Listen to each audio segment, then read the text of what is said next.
araw para sa Lord, kaya close muna, church muna tayo para i-bless tayo ng Lord. Unahin natin siya. Seek ye first the kingdom of God and His righteousness, and all these things shall be added unto you. Matthew 6:33.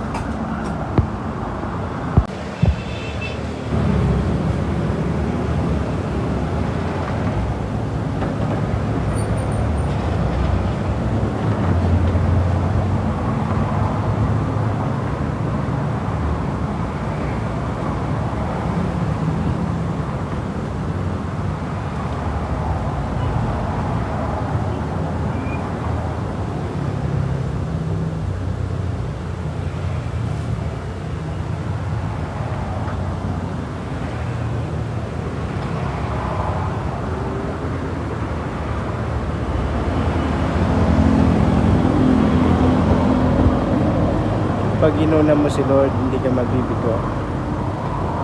Siya lang naman ang pinanggagalingan ng lahat. Pag natuwa ang Lord, walang mahirap sa'yo. Dahil madaling sa Lord ang lahat.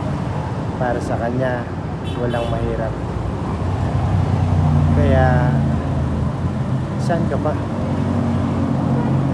Do not trust even your brother. Ang tao kasi paiba-iba ng isip. Maganda sasabihin sa'yo ngayon, bukas iba na.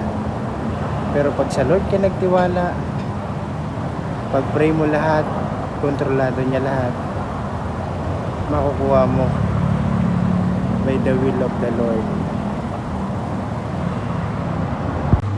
Kaya salamat sa church, salamat sa Jesus Christ, to God be the glory, Church International.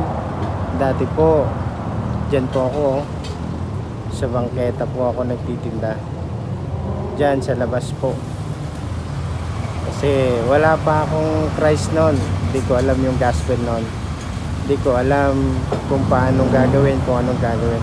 Pero sa pag ng Lord, ginamit po ang ating beloved bishop, ang buong founding family, elders, deacon, leaders. Salamat po sa buhay nila nakarating sa akin.